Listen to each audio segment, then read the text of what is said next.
Assalamualaikum warahmatullahi wabarakatuh. Waalaikumsalam warahmatullahi wabarakatuh. Alhamdulillahirabbil alamin. Hamdan na'imin, hamdan syakirin. Hamdan yuafi ni'amahu wa yukafi majidah. Asyhadu an la ilaha illallah wa asyhadu anna Muhammadar Rasulullah. Allahumma shalli wa sallim wa barik ala nabiyyina Muhammadin wa ala alihi wa ashabihi ajmain amma ba'd. Saudara sekalian yang dirahmati Allah, beserta kajian rutin Karinah ya, di DNA Wonosobo yang dirahmati Allah.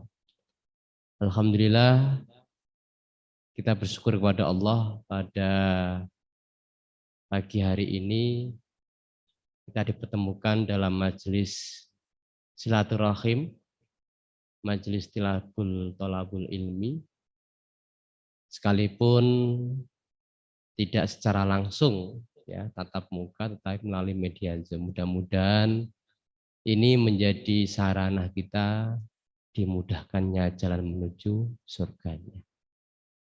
Salawat dan salam kita aturkan kepada Nabiullah Muhammad Rasulullah Sallallahu Alaihi Wasallam, kepada keluarganya, sahabat-sahabatnya, tabi-tabiin, sampai kepada kita semua yang insya Allah senantiasa menjalankan sunnah-sunnahnya. Saudara sekalian, kajian kita pagi hari ini tentang jual beli online. Ini satu keniscayaan hidup di zaman yang terus bergerak.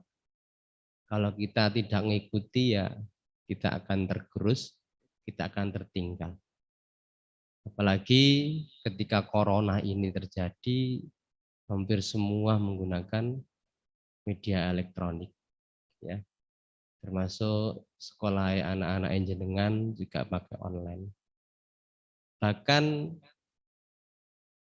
corona ini telah menghasilkan banyak ijtihad di dalam hukum, termasuk ijtihad tentang sholat Jumat melalui media Zoom. Saya kira itu menarik, ya, walaupun tidak semua sepakat, tetapi ini bagian dari ikhtiar. Untuk apa?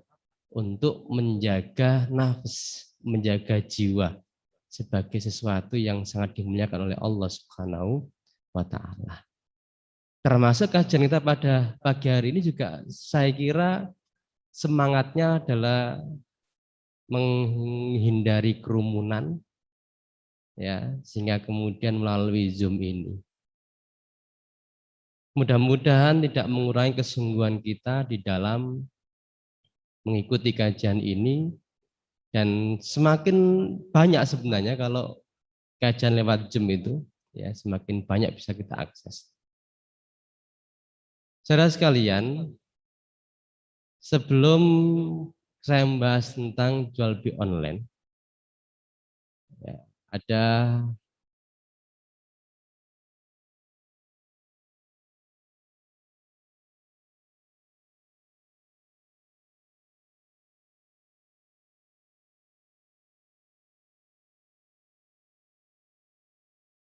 ya, saya akan mulai dari gambaran umum dari jual beli itu dulu, supaya kita punya gambaran sebelum nanti masuk ke jual beli online. Jadi kalau kita membaca literatur fikih bahwa jual beli al-bai, ya, jual beli itu bahasa Arabnya al-bai, dari kata ba'ah itu artinya depo, ya, depo itu ya kita ngulungkan tangan itu saat depo gitu, kira-kira gitu. Kalau menurut bahasa al-akhdhu syai'in wa ita'u syai'in. Jadi bai itu mengambil sesuatu dan memberikan sesuatu. Jadi sebagai seorang penjual, ia memberikan barang, sebagai pembeli, ia sebagai seorang penjual, ia mengambil uang dari pembelinya, kemudian pembeli menyerahkan sesuatu yang berupa Jadi itu yang disebut dengan bai. Ya, penjual menyerahkan barang, kemudian pembeli menyerahkan uang. Akhdu syai'in wa aita'u syai'in. Mengambil sesuatu dan memberikan sesuatu. Itu yang disebut dengan bai. Kalau secara istilah, ya, secara istilah, bai itu apa? Mubadalatu malin bimalin. Ya, bi'arodin tamlik. Jadi pertukaran harta dengan harta. Mubadalatu malin bimalin bi'arodin tamlik. Dengan tujuan untuk memiliki. Ya. Jadi pertukaran barang. Ada uang, ada barang. Ya. Termasuk dalam konteks ini bisa lagi sesuatu yang ditanggungkan. Ya, ada jual beli yang tidak secara apa? Barang itu belum ada, tetapi pihak penjual menanggung untuk mewujudkan keberadaannya itu. Ya, itu ya disebut dengan bai istisna. Itu juga termasuk pertukaran barang apa? Mal bimahalin. Nah, ini dari sisi definisi. Ya, mubadalatu malin bimalin li gharadin tamliki. Jadi pertukaran uang dengan uang dengan tujuan untuk memilikinya. Ini dari sisi pengertian. Ya. Lalu kemudian apa namanya? Dari sisi pembagian jual beli itu sendiri, ya aqsamul bai'. Ada yang namanya jual beli dilihat dari objeknya. Ya. Ini saya masuk sebelum pembagian itu, saya masuk sini dulu. Jadi setelah masuk di pengertian, saya ingin sebutkan dasar. Jadi dasar jual beli ini di dalam Al-Quran tegas sekali ketika orang-orang musyrik itu mengatakan waqalu innamal bi'al misriba. Mereka mengatakan bahwa jual beli itu sama dengan riba. Allah langsung membantahnya. Wa halallahu al-bai'a wa harramar riba. Allah menghalalkan jual beli dan mengharamkan riba. Ya. Jadi ini menunjukkan bahwa praktek jual beli itu satu hal yang dibolehkan oleh syara. Bahkan di antara hikmah transaksi jual beli itu karena adanya kebutuhan seseorang untuk memiliki satu barang. Nah, orang yang punya keinginan itu dia tidak bisa memproduksi sendiri. Maka kemudian dia butuh orang lain yang bisa memproduksinya. Disitulah kemudian terjadi transaksi jual beli. Yang satu butuh barang, sementara untuk mewujudkannya dia nggak bisa produksi sendiri, sementara ada orang lain yang bisa produksi. Disitulah bertemunya antara kebutuhan ya yang diinginkan oleh seorang dan benda yang sudah ada. Ya, ini hikmah. Ada saling melengkapi satu sama lain, adanya satu kebutuhan yang sama-sama diinginkan oleh orang lain. Kemudian di dalam kaidah fikih ya, dikatakan bahwa asal hukum dalam bermuamalah itu adalah boleh, kecuali ada dalil yang mengharamkannya. Jual beli itu termasuk dalam kategori muamalah. Ya, kategori muamalah dan Allah sendiri menegaskan tentang kehalalannya kan praktek jual beli. Maka yang kita cari dalam transaksi jual beli itu adalah adakah larangannya? Ya. Apakah dalam jual beli ada larangannya apa tidak? Itu ada. Ya, ada jual beli yang dilarang. Ada jual beli itu rusak dan lain sebagainya. Tetapi secara umum bahwa jual beli itu termasuk muamalah dan hukum muamalah pada dasarnya adalah sesuatu yang dibolehkan oleh syara. Ya. Termasuk jual beli online. Jual beli online itu juga termasuk kategori muamalah. Maka kembalikan kepada hukum dasarnya.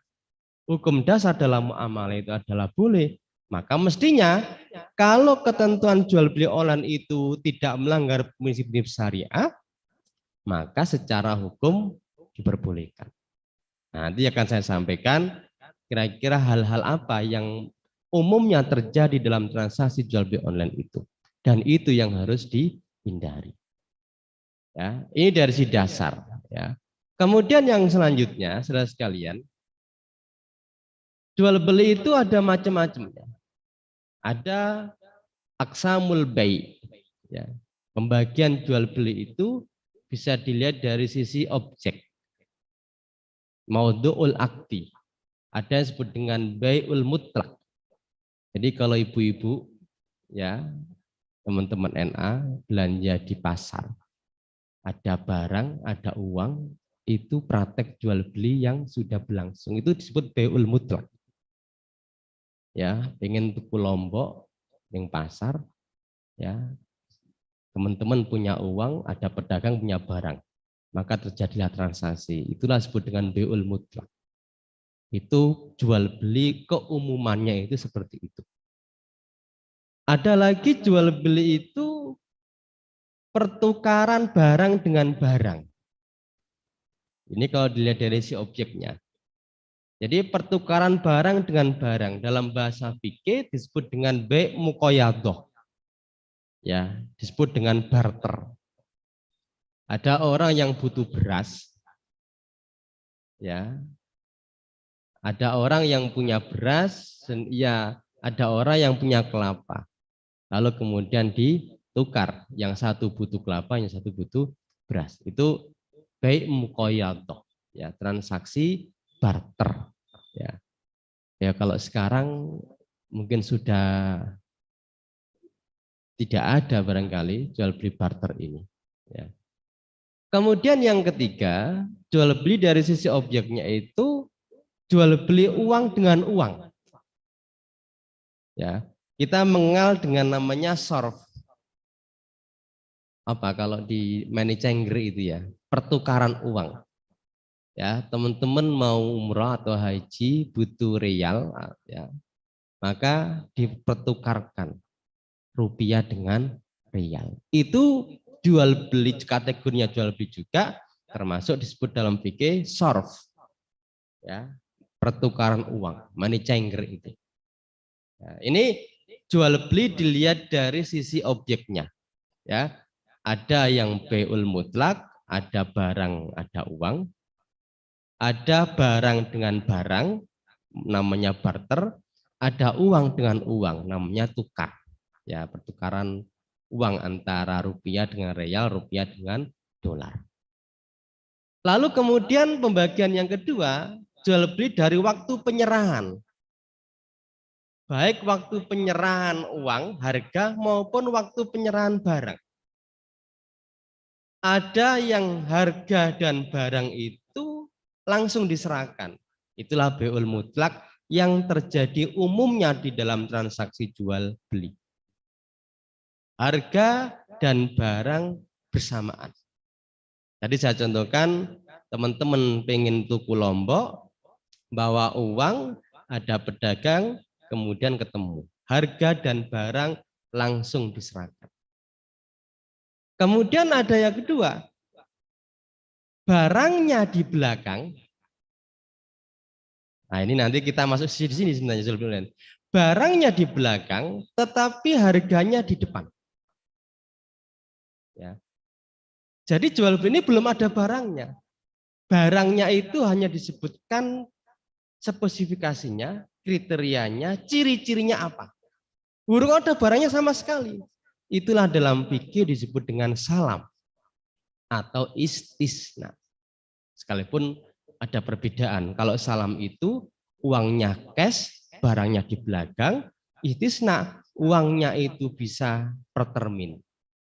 Ya. Jadi tapi barangnya di belakang semua. Itu yang namanya salam. Ya. Belum ada barangnya. Barangnya akan diserahkan di belakang, tapi pembeli dan penjual sudah ada transaksi. Loh, transaksinya apa bentuknya? Pembeli hanya mengatakan, saya beli barang sing jenis sing ini, ciri ini misalnya. Kalau jual beli online misalnya gitu ya. Ya, itu kan jelas ada ciri-cirinya, kriterianya seperti apa. Barang diserahkan di belakang. Ya, ini atau misalnya dalam pertanian misalnya. Salam itu praktek misalnya saya membeli kentang itu seharga 10 juta. Padahal kentangnya belum ada. Kentang itu baru dipanen 4 bulan kemudian. Tapi saya sudah menyebutkan sifat spesifikasinya kriteria. Kentang sing apa kalau kentang itu ini? Kelas A, B, C gitu ya. Ya, sejumlah sekian kilogram. Itu harus jelas. Penyerahannya kapan? Itu juga harus jelas. Ya. Ini salam pengecualian dari transaksi secara umum. Kenapa? Karena transaksi secara umum itu ada barang, ada uang. Sementara di dalam transaksi salam itu barang belum ada sama sekali. Tapi uangnya sudah dibayar cash. Ini jual beli dengan menyebutkan spesifikasi, kriteria, dan ciri-cirinya. Ya, salam atau istisna. Kemudian yang ketiga, ada jual beli di mana barang itu diserahkan di depan, barang sudah ada, ya, harganya diserahkan di belakang. Namanya baik di saman ajil, jual beli dengan pembayaran tertunda. Ya, baik di saman ajil. Atau barangnya diserahkan di depan, tetapi pembayarannya itu dengan cara taksit, cicil. Kayak mendring misalnya, ini ibu mesti ngerti. Mendring. Ngertos mendring? Kredit, mendring itu loh jenengan apa? Beli benda-benda panci gitu ya. Harganya 1.000 dicicil sampai 3 ulan. Itu barang diserahkan di depan, tetapi pembayarannya itu bisa tempo. Misalnya, panci harganya 100.000, bayarnya 3 bulan. Itu bayarnya bisa pas 3 bulan itu langsung dibayar cash. Ya, jadi bayarnya pas tempo 3 bulan itu. Tapi juga ada barangnya diserahkan di depan, setiap minggu atau setiap bulan mereka akan ngangsur. Itu namanya beut taksit. Jadi dari sisi waktu penyerahan barang atau harga ada 3 itu. Ya. Kemudian dalam hal menentukan harga, bagaimana cara menentukan harga itu? Ya. Ada yang disebut dengan bai'ul musawamah. Ini jual beli nyang-nyangan. Jadi penjual itu tidak menyebutkan berapa harga ia membeli barangnya. Ia langsung menetapkan, Bu, iki harganya 10.000. Penjual pembeli mengatakan, "Mbok 8.000 wae lah, Bu," misalnya gitu. Berapa penjual itu membeli kepada pedagang sebelumnya atau kepada suppliernya? Enggak menyebutkan berapa harganya. Ya, ini biasanya di pasar-pasar kan enggak mungkin penjual misalnya Lombok itu mengatakan iki oleh tuku semene misalnya. Ya mungkin itu ada, tapi kadang ya bohong juga. Ya. Biasanya, Bu, sekilo pinten? Ya, 30.000, mbok yo 20.000 wae. Nah, itu namanya musawamah. Ono nyang-nyangane. Ya. Itu dalam harga. Yang kedua, ada bai'ul amanah. Bai'ul amanah itu penjual menyebutkan berapa harga belinya dan berapa keuntungan yang mau didapatkan. Itu harus jujur. Misalnya ya, saya membeli HP, ya, membeli HP harganya 2 juta. Lalu HP ini mau dibeli kepada orang lain, tak jual lagi. Saya sampaikan, saya belinya ini 2 juta, tak jual jenengan 2.300.000. Jadi antara harga beli dan keuntungan yang mau didapat itu harus disampaikan dengan jujur. Itu namanya amanah. Ya, itu bai'ul amanah. harga belinya berapa, keuntungannya berapa, itu disampaikan kepada pembeli. Sama-sama mengetahui. Nah, beul amanah itu ada 3. Apa yang disebut dengan beul murabahah. Ya, ini di dalam praktek keuangan syariah itu umumnya pakai murabahah. Ya. Murabahah itu apa? Menjelaskan harga beli, jual beli dengan menegaskan harga belinya berapa, keuntungannya berapa. Itu namanya murabahah. Ya, misalnya dalam praktek keuangan syariah, ada nasabah atau anggota datang ke lembaga keuangan syariah X. Dia pesen NMAX, ya, pesen sepeda motor NMAX. Maka yang dilakukan lembaga keuangan syariah adalah ia membeli NMAX itu dulu kepada dealer. Harus membeli dulu. Setelah membeli, harganya 30 juta. Lalu disampaikan kepada pembelinya, Mas, saya membeli motor ini 30 juta.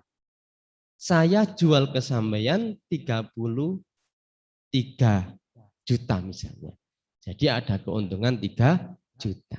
Antara harga belinya berapa, keuntungannya berapa, itu harus disampaikan kepada anggota atau nasabah. Itu namanya beul murabahah.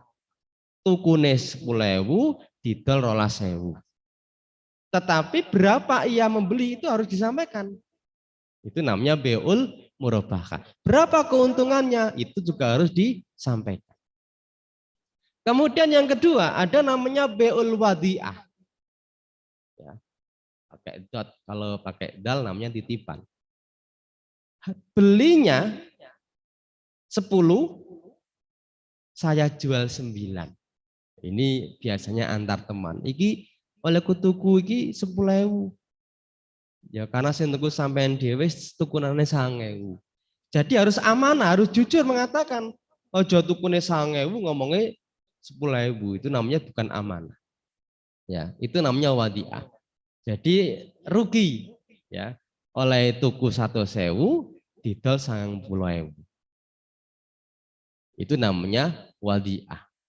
Kemudian yang ketiga, be'ut tauliyah.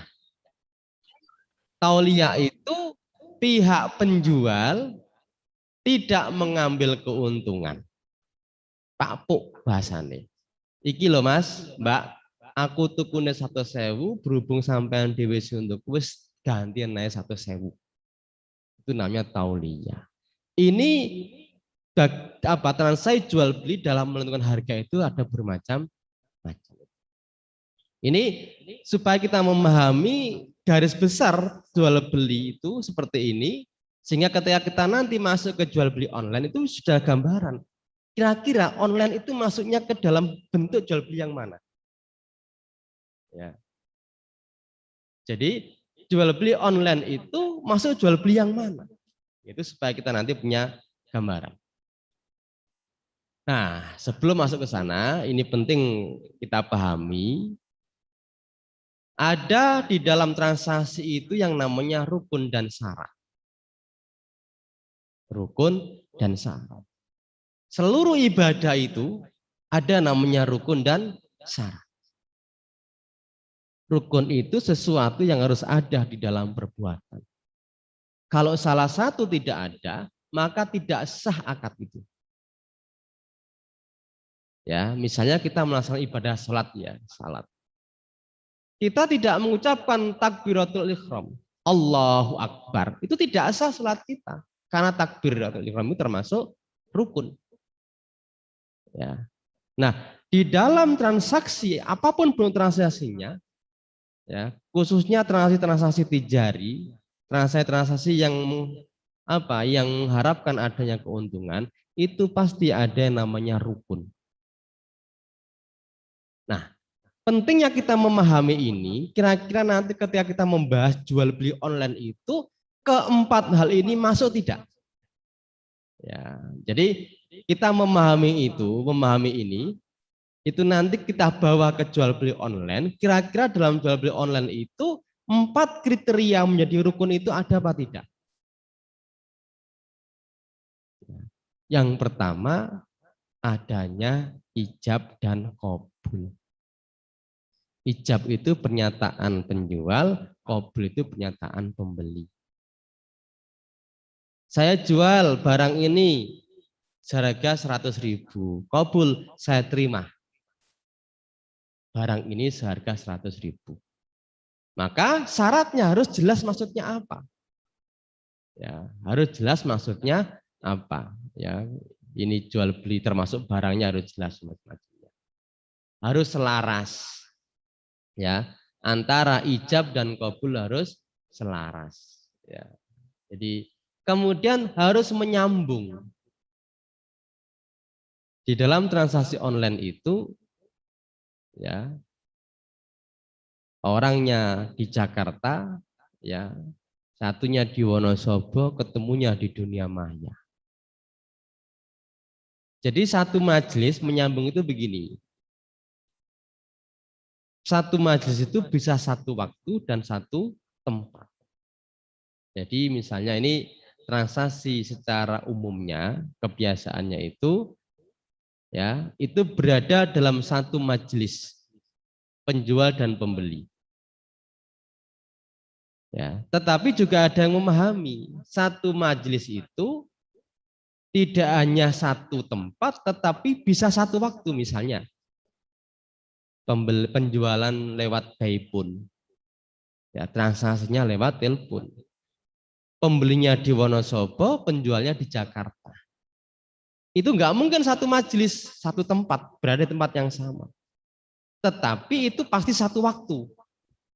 Ya, si penjual mengatakan, saya beli rumah ini yang ada di Wonosobo, yang ada ini harganya sekian, sekian, sekian.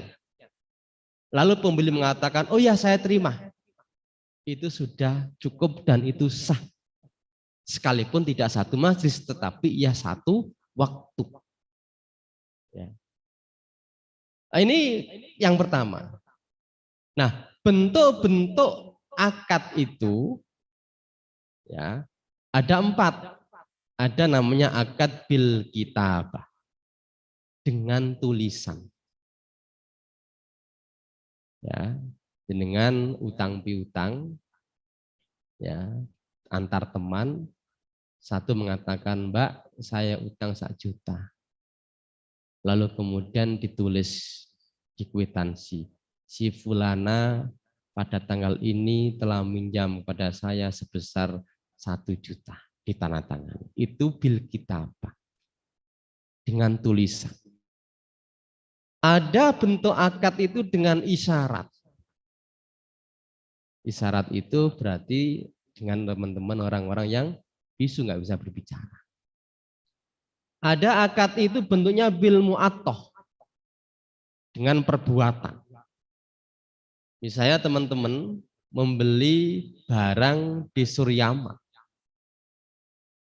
kan nggak perlu ada transaksi itu. Ya, jenengan mau ngambil sampo, diambil saja. Nah, yang sering kali menjadi tidak beres itu antara harga yang tertera di rak itu dengan harga yang ada di kasir itu nggak sama. Padahal ketika kita ngambil, oh ini harganya 10.000, padahal ning rak itu 20.000. Bisa kategori menipu itu. Ya, itu bil mu'attoh, dengan perbuatan kita mengambil barang lalu kita serahkan ke kasir, itu sudah sah secara akad. Ya, itu kadang jadi rame itu antara harga yang di rak, ya, dengan yang di kasir itu selisihnya jauh sekali. Ya, alasannya bisa jadi itu yang itu belum diganti, ya mbok yo diganti, ini orang usah, ini enggak, kalau enggak sama enggak usah dicatatkan di situ saja. Kan ada yang dicatatkan kan ya, ya, kadang enggak sama. Ya, itu sudah akad dengan perbuatan. Yang keempat, bentuk akad itu bil lisan. Sudah cukup. Nek utang piutangnya mung 1.000, kan nggak perlu dicatat. Misalnya gitu nggih, saling percaya. Mbak, saya utang 1.000, Mbak, seminggu nggak tak sauri. Maka cukup dengan lisan saja.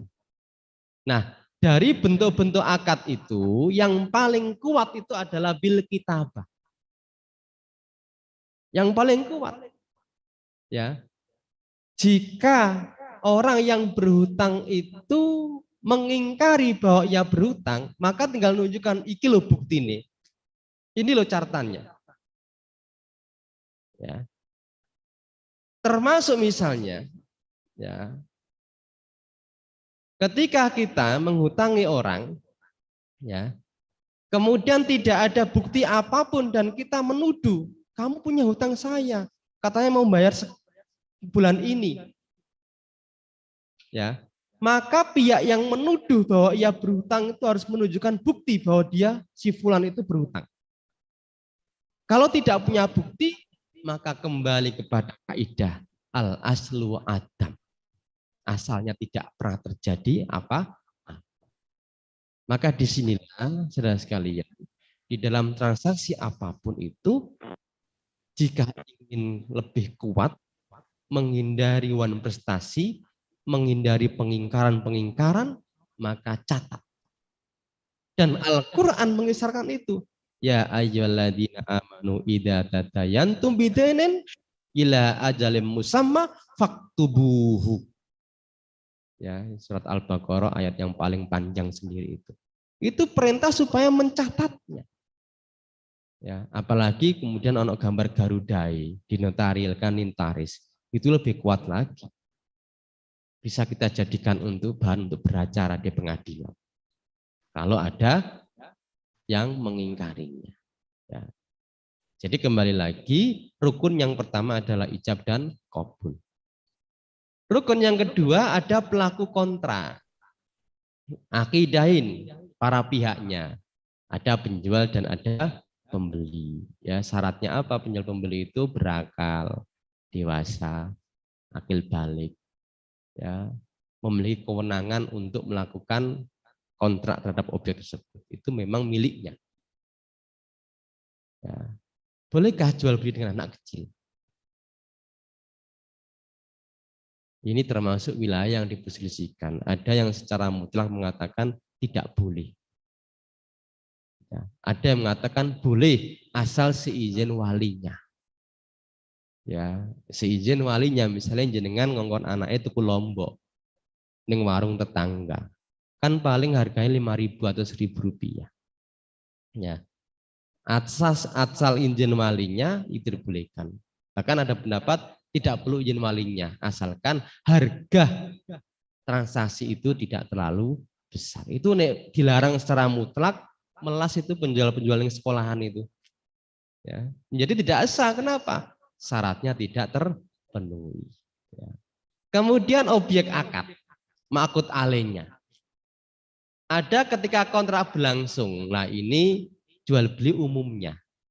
Ada barang, ada uang. Ya, sah menurut hukum Islam, nggak boleh menjual sesuatu yang dilarang di dalam agama. Dapat diserahkan ketika akad. Karena kalau nggak dapat diserahkan, masuk kategorinya gharar. Tidak jelas misalnya. Sekalipun itu barang miliknya. Ya, misalnya ya, jenengan punya atau suaminya lah, punya ingon-ingonan burung, ya burung mahal. Tapi pada saat itu burung itu lagi terbang, mabur teko sangkar. Tiba-tiba ada orang yang datang, Mas, bawa tak tukune wae lah. Boleh nggak kayak gitu? Tidak boleh. Kenapa? Goror itu. Ya. Tidak apa? Kemungkinan besar tidak bisa diserahkan karena lagi mabur, kemungkinan juga bisa diserahkan. Ya. Nah, dalam transaksi ini, objek dalam jual beli itu bisa masuk dalam kategori ini. Misalnya gitu ya. Bisa masuk di dalamnya ada unsur goror. Nggak bisa diserahkan misalnya kan. Jual beli online itu kan ada banyak kan jual beli online yang di dalamnya barangnya ora teko-teko. Nah, kan bahkan mungkin barangnya itu nggak sesuai antara yang dipoto dengan yang ketika datang. Nah, nanti kita bahas itu. Ya, jadi intinya bahwa syarat objek itu satu ada ketika kontrak berlangsung. Pertanyaannya, loh online itu barangnya belum ada. Ya, sah menurut hukum Islam, oke kita sepakat itu. Dapat diserahkan ketika akad. Berarti ketika akad dia serahkan. Bagaimana dengan online? Harus menunggu. Misalnya begitu kan. Nah, Ini kaitan dengan syarat. Tetapi ada pengecualian jual beli itu tidak harus barang itu ada. Ada pengecualiannya apa? Salam dan istisna. Salam istisna itu jual beli di mana barang belum ada, pembeli hanya menyebutkan kriteria sifatnya saja. Barang diserahkan di belakang. Baru yang keempat, rukunnya adalah mat'ul akdi, tujuannya akad. Tujuan akad itu hampir masing-masing akad berbeda-beda. Kalau akadnya jual beli tujuannya adalah memiliki. Kalau akadnya ijarah tujuannya hanya mengambil manfaat. Kalau akadnya mudhorobah tujuannya adalah kerja sama. Untung dibagi bersama, rugi dibagi bersama. Jadi masing-masing akad itu ada tujuannya sendiri-sendiri. Nah, ini kaitannya dengan komponen di dalam transaksi itu. Ya. Nah, kita nanti masuk ya, kira-kira di dalam transaksi online itu keempat hal ini ada apa tidak? Ya. Kita nanti analisa. Nah, kita masuk ke online-nya. Ya. Pengertian buy online ini kalau kita baca di literatur klasik nggak akan kita nemukan. Ya, kalau kita mencari-cari pengertian tentang jual beli online itu tidak akan pernah kita temukan di fikih manapun. Ya, ini sesuatu hal yang baru. Ya, sesuatu hal yang baru. Ya, transaksi lewat elektronik ini. Bahkan dalam hal para pelaku pun, apakah pelaku itu harus sama manusianya? Jadi kan pernah ke teman-teman barangkali pernah ke stasiun gitu. Kemudian ada penjual tapi bentuknya mesin. Masukkan koin, mau beli misalnya aqua, tinggal masukkan keluar. Itu para pihaknya satu manusia, satu mesin. Saya tidak itu. Ya. Apakah para pihak itu harus manusia? Tentunya tidak. Ya, perkembangan saat ini itu tidak mengarah seperti itu. Nah, saya mengambil ini, definisi ini saya kira umum yang bisa dipahami bahwa transaksi online, jual beli online itu adalah apa? Transaksi jual beli yang dilakukan oleh dua pihak melalui media elektronik. Ya. Jadi itu online, ya. Transaksi jual beli ya yang dilakukan oleh kedua belah pihak melalui media elektronik. Para pihaknya itu bisa tidak pernah bertemu. Ya, apalagi misalnya ibu sing tuku neng gene marketplace ya. Itu hampir tidak pernah ketemu penjualnya. Nah, ini termasuk apa? Kajian-kajian kontemporer itu di antara online. Termasuk tadi saya katakan sholat Jumat dengan online itu juga sekarang sudah marak. Dan di antara tokoh yang saya kenal adalah Profesor Wawan Gunawan, anggota Majelis Tarjih. Ini bukan keputusan tarjih, itu tapi apa namanya ijtihadnya sendiri lah. Itu Profesor Wawan itu sampai sekarang setahu saya masih melaksanakan sholat Jumat secara online. Dan pesertanya luar biasa, bisa sampai 1000. Sholat Id kemarin itu, ya nggak tahu ada 5000 atau berapa ya. Jadi online nggak di masjid, di rumah ya menghadap TV kayak gini menjadi imam dan khotib. Dan sekarang masih terjadi. Ini hal-hal yang baru sekalipun ya ada yang pro dan kontra. Ya, jual beli online. Ya. Kemudian ini istilah ya. Di dalam jual beli online itu ada dua istilah ini. Saya tidak tahu mungkin ada yang lainnya apa tidak. Tapi sepanjang yang saya ketahui, istri saya juga kadang jadi reseller, juga kadang jadi dropship itu ya. Ada dua istilah ini. Ya. Reseller itu, seller itu kan menjual, re itu kan kembali. Ini sebenarnya transaksi biasa. Dan umumnya seorang reseller itu pasti dia punya stokis, betul nggak? Betul ya? Jadi reseller itu mesti dia punya stok. Ya, stok yang dari supplier yang pertama, kemudian dia membeli dulu baru kemudian dijual lagi. Nah, menjual lagi ini ya bisa dengan online dan juga bisa dengan tidak online kan gitu. Ya, jadi reseller ini bisa menjual secara online, juga bisa menjual secara tidak online. Ya, ini reseller. Ya, jadi seorang yang menjual kembali menjual kembali produk dari pihak supplier kepada konsumen.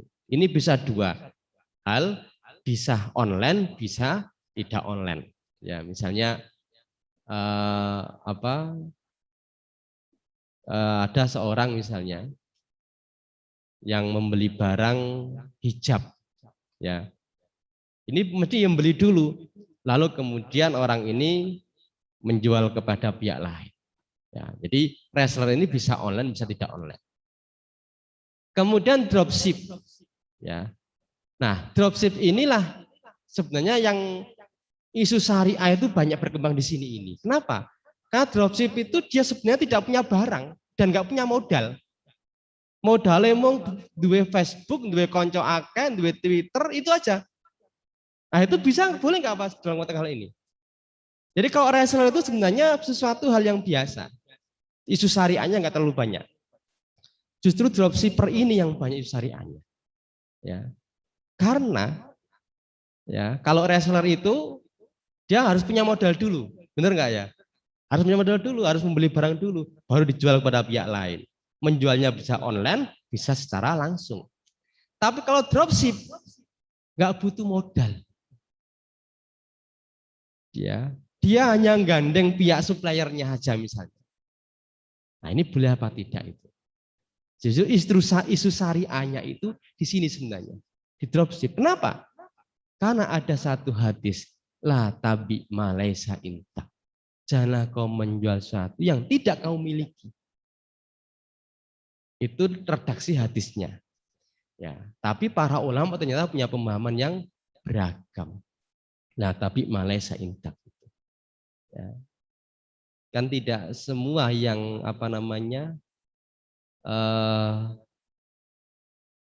yang tidak dimiliki nggak boleh dijual. Penjaga toko itu apa miliknya? Tapi dia boleh menjual nggak? Nah, boleh kan? Penjaga toko itu loh, itu kan bukan miliknya, tapi dia boleh menjual. Boleh, karena sudah ada izin pemiliknya. Kalau dalam fikih itu ada istilah be'ul fudul. Jadi misalnya begini, suami jenengan adol barang yang dimiliki oleh jenengan, istri. Jenis barangnya istrinya, tapi suaminya menjualnya. Sah tidak? Sah kalau sudah diizinkan oleh istrinya. Berarti akad itu masih mu'allaqah, masih gantung. Ya. Oh enggak apa-apa, memang dari awal mau dijual, cuma kapannya itu belum pasti. Tiba-tiba suaminya langsung adol sih gitu aja. Ya. Nah, ini saya sampaikan bahwa isu syariah itu justru banyak di dropship ini. Kalau reseller tidak banyak. Ya. Baik, saya lanjutkan lagi. Nah, kalau dari si perbedaan, ini perbedaan bersamaan. Reseller dan dropship itu sama-sama transaksi yang biasa dilakukan di dunia maya. Ya, kalau reseller ada yang di dunia nyata. Ya. Kemudian reseller dan dropship itu sama-sama sebagai perantara, sarana. Perbedaannya, ini menurut saya, reseller itu dia harus punya modal sendiri terlebih dahulu. Dropship tidak perlu modal. Modalnya hanya Facebook, dia punya teman banyak, Twitter punya teman banyak, ya hanya modal itu saja. Ya, ini dari sisi perbedaan antara dua hal ini. Nah, skemanya, ya skema dari reseller ini, ada reseller misalnya, ya dia promosi produk sepatu, tas, hijab atau apapun, ya lihat media Facebook, Twitter atau apapun. Lalu kemudian konsumen ini begitu melihat Facebooknya, karena ini berteman gitu, tertarik untuk membeli barang. Ya, lalu kemudian konsumen ini order kepada resellernya itu untuk membeli tas yang tertera di gambar itu. Belum tahu gambarnya seperti apa namanya, barang yang sebenarnya seperti apa belum tahu. Hanya tahu barangnya dalam bentuk gambar. Ya. Lalu kemudian konsumen membeli dan membayar. Ini kalau reseller lewat online ya. Jadi membayar lewat transfer, baru kemudian reseller mengirim barang itu kepada konsumen. Nah, mengirim itu kan bisa 2 hari, 3 hari, tergantung jangka waktu. Ya. Ini skemanya begitu, ya reseller itu. Nah, jadi konsumen membeli produk dan membayar, lalu kemudian reseller mengirim barang kepada konsumen. Ya. Kira-kira kalau kita analisa, dari 4 rukun tadi itu kira-kira ada semua enggak para pihaknya? Satu rukunnya kan ada siqat qabul, ijab, siqat. Yang kedua ada penjual pembeli, ada enggak ini? Ada. Kemudian yang ketiga objeknya ada enggak? Ada objeknya dalam bentuk gambar. Ya. Nah, makanya di sini ini ya nanti kita akan analisis sebenarnya akad yang tepat apa. Masuk akad apa yang demikian ini. Ya. Jadi barangnya itu hanya nampak di gambar, tetapi si pembeli ini biasanya online itu ada kriteria enggak? Misalnya kalau hijab itu kainnya apa gitu ya. Ada ya? Ya kainnya apa, jenisnya, ukuran, speknya dan macam-macamnya itu. Itulah jual beli dengan kriteria itu. Ya, barangnya belum ada, tapi disebutkan sifat-sifatnya. Barang itu akan datang 2 hari. Nah, masalahnya kira-kira barang itu datang nggak sesuai dengan speknya. Ada nggak disclaimer? Barang kalau nggak sesuai bisa kembali. Tidak semua ada. Oke, nanti kita akan bahas itu. Itu ruang isu syariah di situ sebenarnya. Ya. Jadi ini skema reseller. Kemudian yang kedua, dropship ya skemanya. Ya. Nah ini. Ada dropshipper ya. Dia mempromosikan produk ya milik supplier itu lewat media sosialnya. Ada Facebook, ada Twitter, ada Tweet, macam-macam lah. Ya kan? Lalu kemudian ada seorang konsumen atau pembeli yang tertarik untuk membeli salah satu produk yang ditawarkan oleh dropshipper itu. Lalu kemudian pembeli ini pesan pada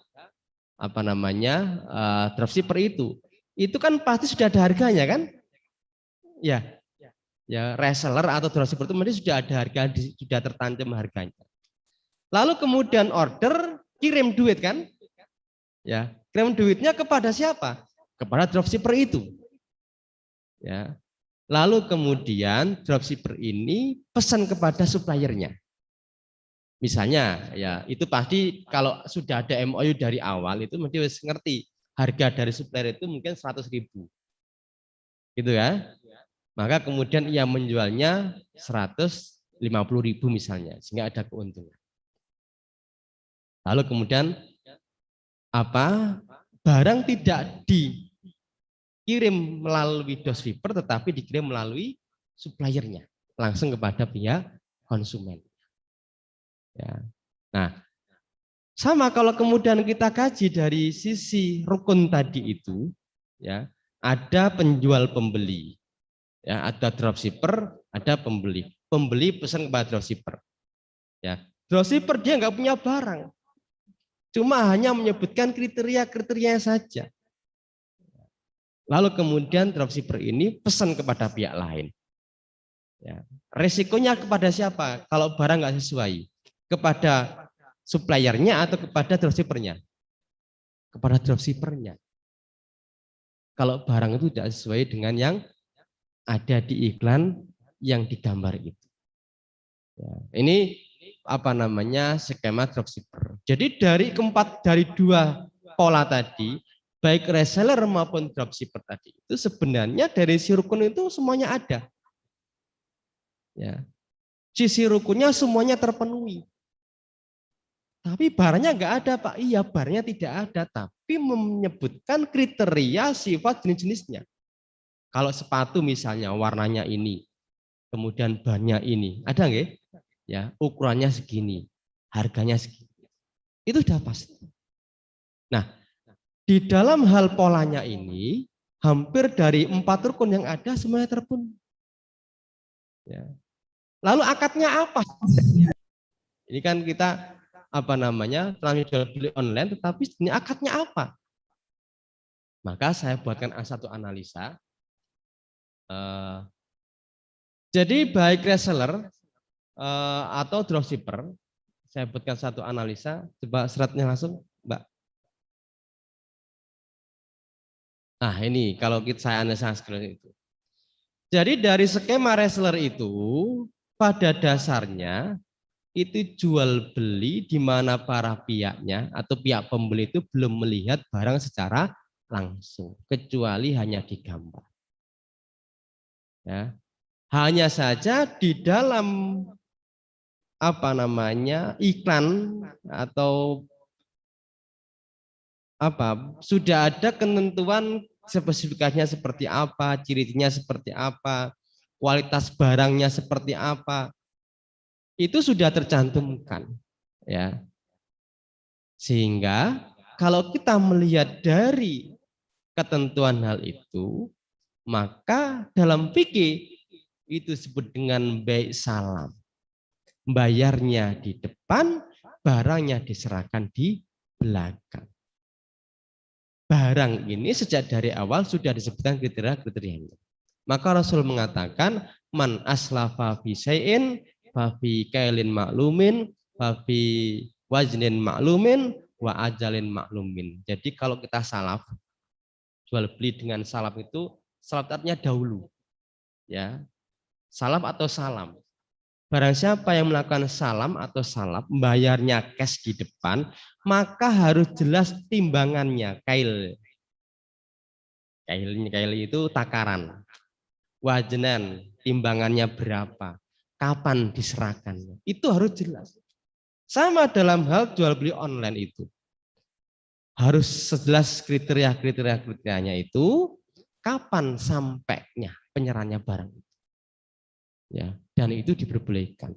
Kalau jual beli online tidak jelas kriterianya, spesifikasinya, ciri-cirinya tidak sah. Karena akad itu mengandung gharar, ketidakjelasan. Ya, akad itu mengandung ketidakjelasan dan ghararnya masuk kategori gharar fahish, gharar yang dilarang di dalam agama. Ya.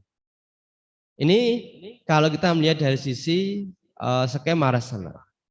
Kemudian dari dropship itu memang kemudian muncul lagi, Mbak.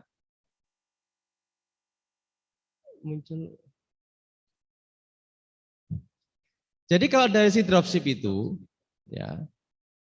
Jadi sama si pembeli itu juga tidak mengetahui barang secara hukmi, hakikinya.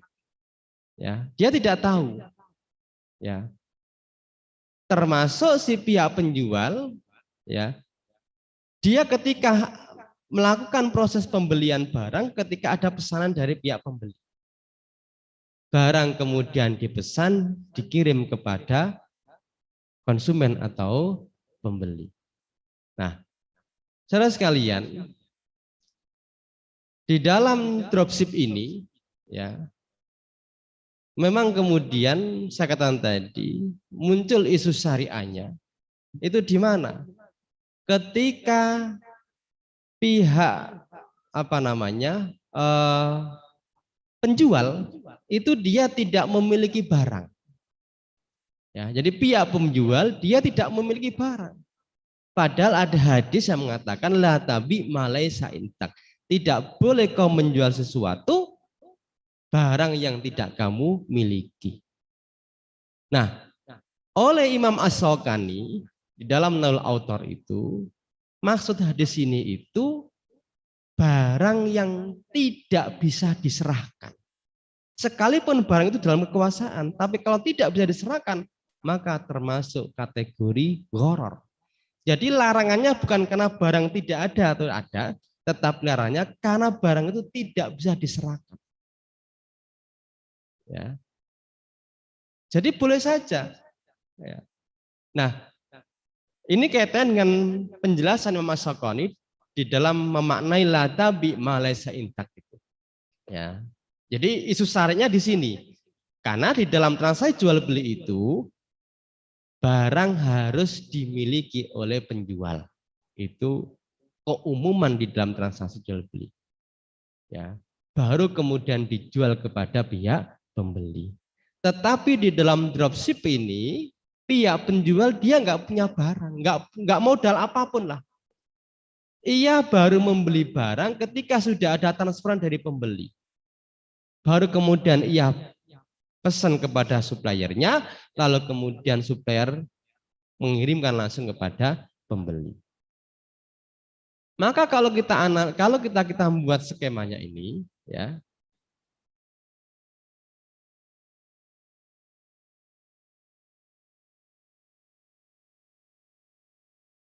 ke bawah lagi, ya. Nah ini. Jadi kalau kita membuat sisi akad dropship ini, ya, ini tadi saya sudah sampaikan penjelasan Imam As-Sawqani dalam Al-Autar bahwa makna hadis la tabi ma laysa intak itu adalah barang tidak bisa diserahkan sekalipun itu ke dalam kekuasaannya. Tadi saya contohkan, orang menjual burung, itu burung miliknya, tapi burung itu lagi terbang, lari dari kandangnya. Ya, itu yang dimaksud la tabi ma laysa intak. Ya, karena kalau mengacu kepada redaksi letterleknya itu tokoh penjaga toko itu bukan miliknya, tapi kenapa ia boleh menjual? Nah, dari situlah kemudian saya membuat dua hal. Di dalam akad dropshipper itu ada dua bentuk akad. Satu akad keagenan, agen. Posisi dropshipper itu dia sebagai agen dari supplier. Ya, ini biasanya sudah ada MOU atau komunikasi. Biasanya begitu ya. Jadi misalnya begini, saya jual hijab ini harga 100.000. Per satu hijabnya engkau tak kei 20.000. Jadi yang dikirim kepada suppliernya hanya 80.000, yang 20.000 milik agennya itu. Ya. Atau misalnya bilang begini agennya, saya menjual hijab ini 100.000. Kelebihan yang kamu jual itu milikmu sebagai upah. Boleh saja agen itu menjual 120.000, yang 20.000 masuk sebagai keuntungan dirinya, kemudian yang 100.000 silakan kepada supplier. Transaksi yang demikian ini pola sewa, ya, jasa ini dibolehkan secara syariah. Ya. Yang kedua, posisi dropshipper itu sebagai penjual. Inilah kalau kita kembali kepada akad tadi, maka dropshipper sebagai penjual, akadnya adalah akad salam. Di mana para pihak termasuk pembeli itu dia tidak mengetahui barangnya secara pasti karena banyak belum ada, tapi sudah disebutkan kriteria-kriterianya. Dan itu diperbolehkan. Akad yang demikian ini di dalam fikih disebut dengan akad salam. Ya. Nah, ini kalau kita membuat menganalisa dari dropshipper itu ada dua ini, satu dropshippernya sebagai agen saja, yang kedua sebagai penjual. Kalau umumnya sebagai apa? Penjual. Ya, penjual. Maka dari situlah kemudian saya mau kesimpulan, kalau sebagai penjual, maka akadnya adalah akad salam. Dan itu diperbolehkan. Asalkan tadi jelas kriteria-kriterianya. Nah, yang harus dijauhi dari transaksi jual beli online itu apa? Dua hal tadi saya katakan, tadlis dan gharar. Tadlis itu penipuan. Ya, ada gambar, ya dia punya produk, ditampilkan di Facebooknya, di Twitternya. Ya, harganya ini, kemudian ada banyak orang yang kirim duit, tapi nggak teko-teko. Itu namanya tadlis, penipuan. Yang kedua, ya, gharar itu ketidakjelasan. Ketidakjelasan apanya? Ketidakjelasan dari sisi harga. Ya, saya menjual barang ini, kalau cash harganya 100.000, kalau mau dicicil 2 bulan harganya 200.000. Lalu pembeli mengatakan saya setuju. Itu gharar namanya. Ketidakjelasan dari sisi harga. Dipilih harga yang mana? Yang cash atau yang cicil? Ya. Saya ulang lagi. Saya menjual barang ini, kalau mau dibayar cash harganya 100.000. Kalau mau diangsur 2 bulan 200.000 misalnya. Lalu pihak pembeli mengatakan saya sepakat. Sepakatnya itu tidak boleh. Kenapa? Karena itu menyebabkan gharar, ketidakjelasan dari sisi harga. Maka pembeli harus memilih. Saya memilih harga yang cicil. Berarti sudah sah harganya cicil. Yang kedua, ketidakjelasan dari sisi barang. Barang itu antara yang digambar dengan ketika datang itu enggak jelas. Luwe apa ini gambar ya, mesti kan? Ya.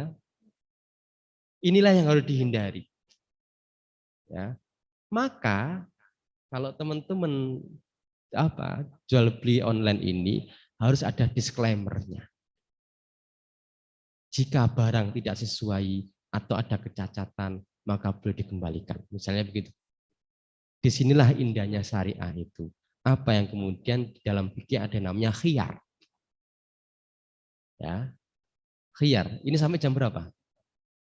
Setengah 11. Oke. Ini jadi khiyar begini. Hukum dasar transaksi jual beli itu bersifat luzum. Artinya apa? Jika syarat dan rukunnya sudah terpenuhi, maka sudah terjadi perpindahan hak milik. Tetapi ya disinilah indahnya syariah Islam itu. Mungkin saja pembeli itu mikir-mikir lagi, ya kan? Mikir-mikir lagi, ngopo ya aku tuku barang kayak ini ya. Sehingga syariat itu menyediakan satu ruang orang itu untuk melakukan pembatalan akad atau melanjutkan akad. Ya, misalnya ya, ini namanya khiyar. Khiyar itu begitu. Khiyar itu memilih untuk melanjutkan transaksi atau membatalkan. Ada khiyar majelis. Khiyar majelis itu ya masih dalam majelis ini, misalnya begini. Saya membeli HP di satu counter HP. Lalu kemudian saya sudah membeli HP apa, merek apa, Oppo misalnya. Ya. Lalu saya belum pergi dari majelis itu. Saya mikir-mikir lagi, ngopo ya aku tuku HP. Ya, wong go sekolah anakku sesuk wae mlebu misalnya gitu ya. Lalu saya sampaikan kepada penjualnya, "Mas, aku ras do tuku, Mas. Ternyata tak pikir-pikir mana kok wong HP ku iso apik." Secara hukum syariah itu boleh dibatalkan jika masih dalam satu majelis. Pembelinya itu hurung lungoh dari di depan tokonya itu. Itu namanya khiyar majelis. Penjual yang paham hukum syariah mestinya dia paham. Ini masalahnya kan karena nggak paham kan, wes tuku rentok misalnya gitu. Karena sangat mungkin sekali seorang pembeli itu mikir-mikir lagi, punya pertimbangan. Ya, ngerti iklan HP, tiba-tiba datang ke counter HP. Mas, HP-nya ini Mas. Ya, ora kelingan nek sesuk anaknya lagi mlebu sekolah. Ya, ditelepon bojone. Duitnya misalnya gitu kan, nggak bayar sekolah anaknya sesuk. Padahal itu HP. Jika pembelinya masih dalam majlis itu, maka dia bisa menyampaikan, Mas, aku rasa sudah tuku Mas. Iki tak boleh no HP ini. Itu namanya khiyar majelis. Jika pembeli masih di dalam majelis itu. Seorang penjual yang paham hukum muamalah, mestinya dia memahami itu. Ya, ada nggak kayak gitu?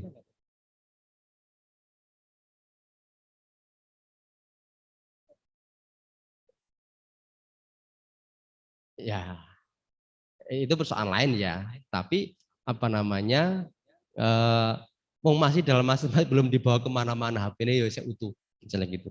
Tapi intinya boleh melanjutkan transaksi atau membatalkan. Yang kedua adanya khiyar syarat. Jadi seorang penjual itu mengatakan, misalnya tadi HP ya disantukannya, sudah beli HP, ini tak kayak syarat engko nek seminggu kok ono sing piye ganggu, bisa dibalik nomor ini. Tapi begitu seminggu, jadi kalau seminggu apa namanya syaratnya seminggu itu. Kalau sudah 1 minggu kok nggak datang ke counter itu lagi, berarti sudah luzum jual beli itu, sudah menjadi pemilik perpindahan hak milik secara sepenuhnya. Ya. Tapi kalau masih dalam waktu 2 hari orang itu datang lagi, Mas, orang sudah tuku mas aku mas, misalnya gitu, boleh dibatalkan. Ya. Atau sampean beli mobil, ya dikasih waktu 15 dino, engko nek kurang itu ya ora apa-apa, misalnya gitu. Nah, itu namanya khiyar syarat. Nah, khiyar aib ini itu karena barangnya ada kecatatan. Bisa jadi ada 2 kemungkinan cacat, itu 1, pedagangnya penjualnya ngerti. Yang kedua, ngerti tapi disembunyikan. Atau tidak ngerti bahwa barang itu cacat sebenarnya. Maka kalau barang itu cacat, ya itu haknya pembeli. Dia bisa minta untuk diganti. Ya, dia harus haknya pembeli, dia harus minta ganti. Atau minta dikurangi harganya. Dengan tuku hijab, harganya 300.000. Ya, wong seneng kan, wong seidi, bolongnya seidi saja misalnya. Arab dibaliknya kok seneng, wong seidi ora ketok misalnya gitu kan. Tapi bisa minta harga, dikurangi harganya misalnya dibaliknya 30.000 misalnya. Itu namanya khiyar aib. Nah, khiyar tadlis itu karena penipuan. Ya kan, barangnya nggak sesuai atau barang ora teko-teko misalnya gitu. Itu hasil penipuannya. Nah, di dalam jual beli online itu khiyar ini harus ada. Kan nggak ketemu itu, nggak nampak ya antara yang digambar dengan yang asli itu orang ngerti. Ya kan, makanya ada beberapa broadcast itu ketok beli bajunya bagus, begitu datang kok nggak situ ya. Nah, itu harus ada disclaimer-nya. Ya.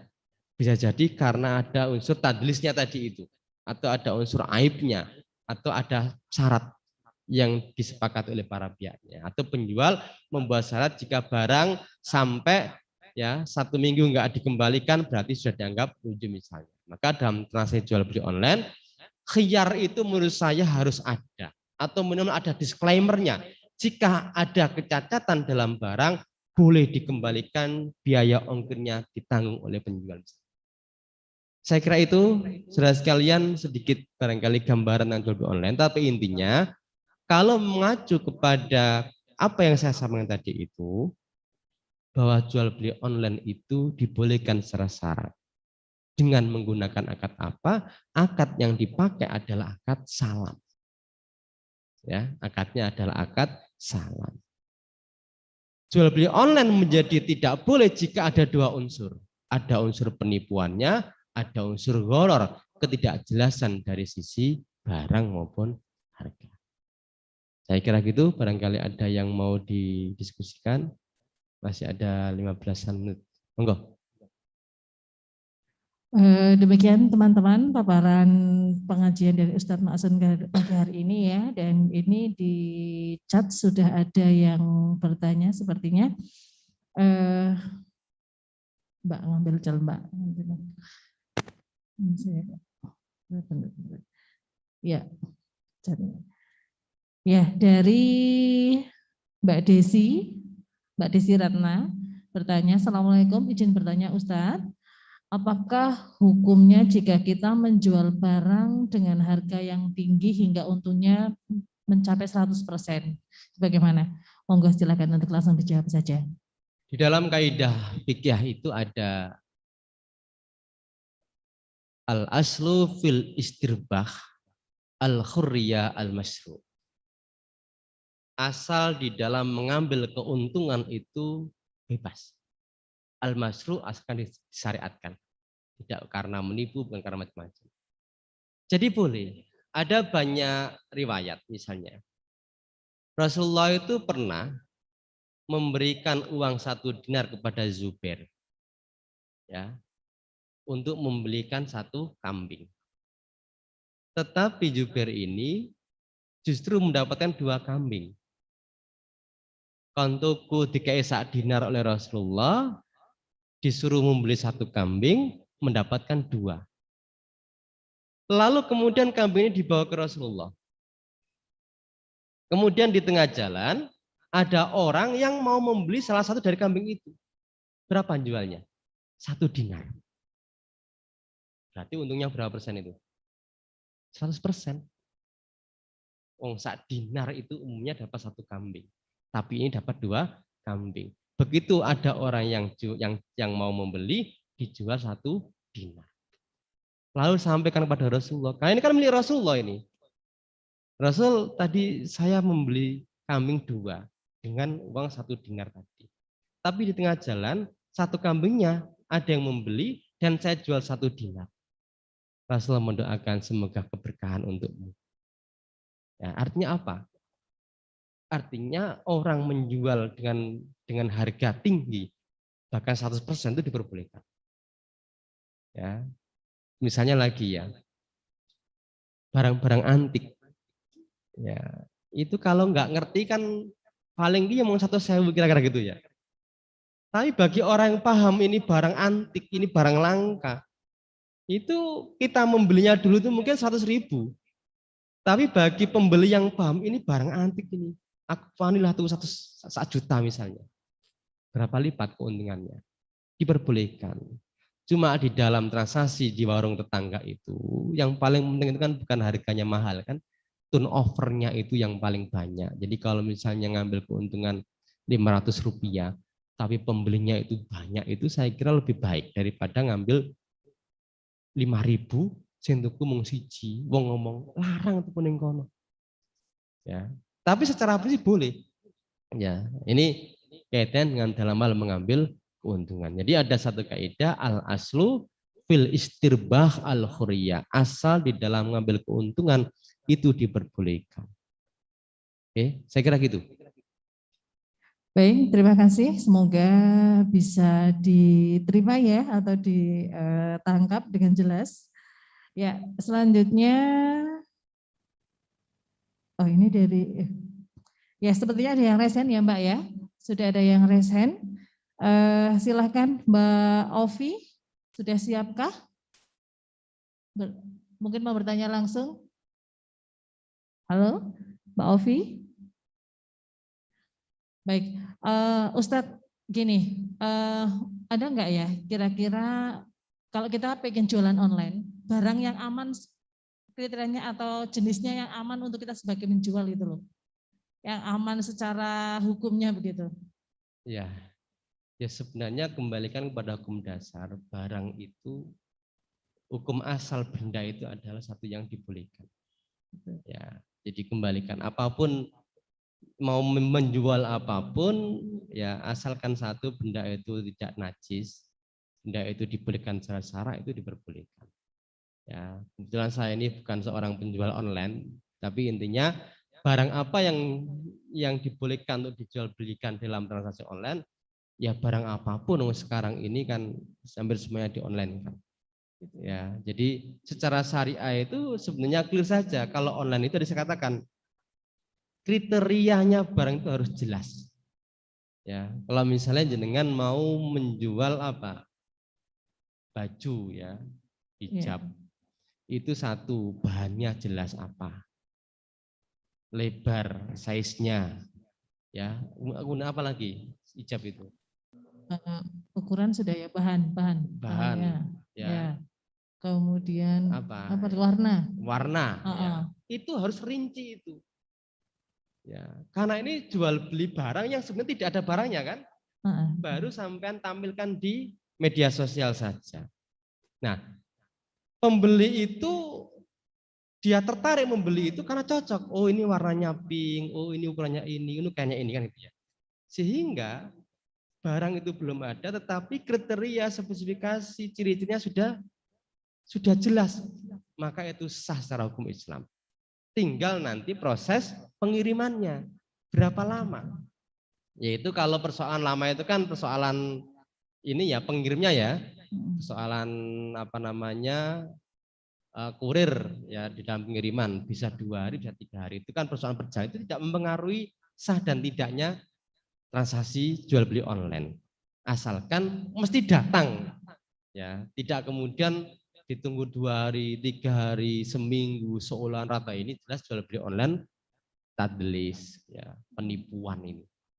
Ya, jadi apapun boleh dijual asalkan jelas kriterianya. Tadi saya katakan harus buat kriterianya jelas, spesifikasinya seperti apa.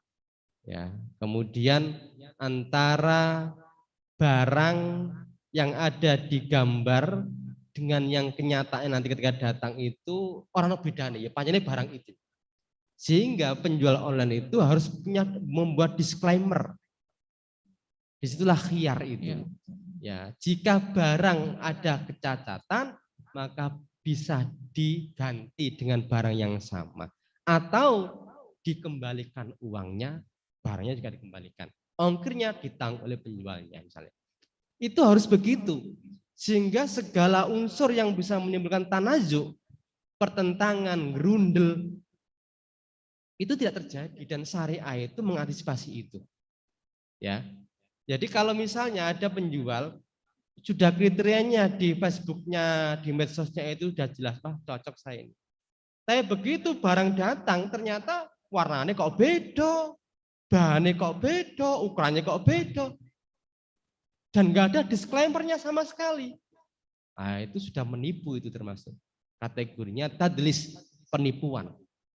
Yang kedua, ada 2 unsur, gharar. Barangnya tidak jelas, tidak sesuai dengan apa yang tercantum dengan kriterianya. Maka itu haram hukumnya. Ya, itu haram hukumnya. Jadi kalau kriterianya jelas, barangnya jelas, ketika datang, maka clear, nggak ada masalah. Maka yang harus dihindari, kalau 2 tadi sudah hilang, tadlis dan gharar itu sudah selesai. Ya. Kan yang sering kali kemudian, ini sering, istri saya itu juga beberapa kali beli apa namanya online itu, yang grundel. Kan? Ya, saya sering aja itu pembeli tertipu, saya bilang gitu. Karena nggak sesuai antara barangnya itu dengan ketika datang. Ya, barang itu apa namanya ukurannya segini, ya kan? Kemudian begitu datang kecilian dan nggak ada disclaimer-nya, ya kan? Itu juga menimbulkan grundel dan itu yang diantisipasi dalam syariah itu agar apa? Agar antarodin, saling ridho para pihaknya itu. Nah, untuk menunjukkan saling ridho itu maka seluruh prosesnya itu harus clear. Objeknya itu ya, objeknya itu karena ini jual beli salam, barang belum ada, hanya kriteria dan macam-macamnya, maka harus sesuai antara yang dicantumkan di medsos dengan yang ketika datang. Bahkan mungkin penjual tidak tahu bahwa ternyata ada orang rusak. Maka disitulah pentingnya disclaimer-nya itu. Jika barang ada kerusakan sekecil apapun, penjual bertanggung jawab. Bisa dikembalikan atau dibatalkan transaksinya, dikirim uangnya, barangnya dikirim kembali. Oh itu sudah clear, itu sudah sesuai dengan syariah. Ya, ini yang diantisipasi saya katakan tadi, syariah itu mengantisipasi adanya perasaan gerundel dari pihak pembeli. Itu nanti yang dirugikan pembeli kan, nggak mungkin penjual. Online itu hampir sebagian besar yang dirugikan adalah pembeli. Karena barang yang digambar dengan barang yang ketika datang tidak sesuai. Maka disitulah kejelasan semuanya itu. Jangan sampai ada gharar bahasanya. Kalau kosmetik bagaimana Ustadz? Gimana? Kosmetik. Kadang kan kita gitu. pakai sendiri kita cocok, tapi kita dipakai orang lain tidak cocok, itu gimana? Itu termasuk kita menipu atau gimana ya Ustadz? Makanya di dalam misalnya kosmetik ya, kalau beli objeknya, produknya adalah kosmetik. kosmetik itu kan udah jelas juga ada berbagai macam merek. Iya, betul. Ya, merek apa saya nggak tahu kira-kira gitu ya. Jadi sudah kita itu menjual kriterianya saja. Tapi kriteria itu memang sesuai dengan kenyataan barang yang nanti datang. Persoalan cocok nggak cocok itu beda lagi. Tapi gitu. intinya kita tidak goroi, tidak Iya. berbohong, tidak membuat mengada-ada antara barang. Nah, itu sudah clear itu. Oh, ya, saya mudah. Oke. Ya, waktunya tinggal 3 menit. Di chat sepertinya sudah habis nih. Mbak Ovi. Oh ya, Mbak Ovi, gimana Mbak Ovi? Sudah resen? Apakah sudah siap? Monggo bisa dibuka untuk kameranya dan mic-nya. Mbak Ovi, halo. Sepertinya diam saja, tidak berkutik. Baik, berarti pada intinya sebagai pelaku jual beli online kita harus cerdas ya Ustadz ya. Artinya sebagai penjual kita juga berhak untuk nanti pembatalan pembeliannya seperti apa, begitu ya Ustadz ya.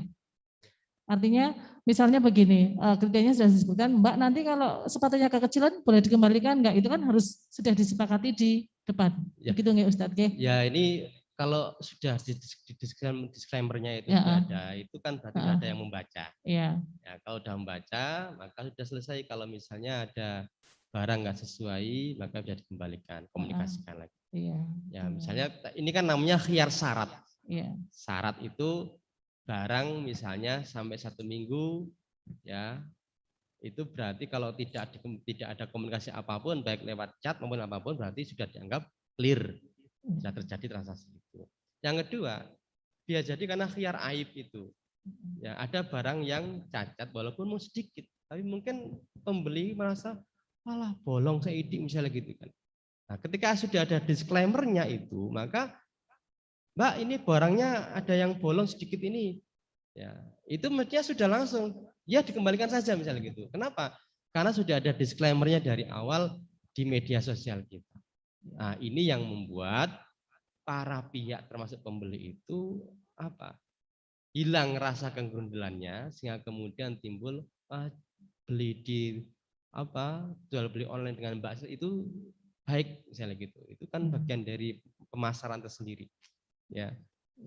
Jadi kalau misalnya penjual online-nya itu banyak goronya antara yang digambar, yang di medsos itu tidak sesuai dengan kenyataannya, itu orang akan mengatakan, toko beli yang di online-nya si Fulan itu jelek-jelek misalnya gitu, nggak sesuai dengan yang semestinya. Nah, ini juga merugikan diri sendiri. Jadi inilah indahnya kita bersyariah itu jika para pihaknya itu clear, saling memahami, paham hukum-hukumnya, itu enak.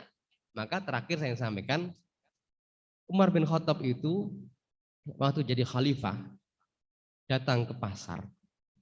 Didapatilah di pasar itu orang itu mencampur kurma yang baik dengan kurma yang buruk. Ya, mengurangi timbangan. Lalu orang-orang itu dipukul sama Umar dengan tongkatnya. Lalu Umar mengatakan, la tabi fi sukina illa man tafaqahu wa illa akalu riba. Siapa yang bertransaksi, siapa yang melakukan jual beli online, yang tidak memahami hukum-hukum muamalah, akalu riba, maka dia akan meriba. Atau ia akan melakukan kezaliman, senang atau tidak senang. Maka penjual itu juga harus paham hukum-hukum muamalah, pembeli juga harus paham hukum muamalah. Disinilah pentingnya kita belajar. Saya kira gitu, barangkali ada hal-hal yang kurang, saya mohon maaf yang sebesar-besarnya. Jika ada yang perlu didiskusikan bisa lewat Pak Agustin, nanti bisa kita jawab ya setelah dengan media sosial juga. Dan dari saya ucapkan nasrul minallah wa fathun qarib. Wassalamualaikum warahmatullahi wabarakatuh. Waalaikumsalam warahmatullahi wabarakatuh.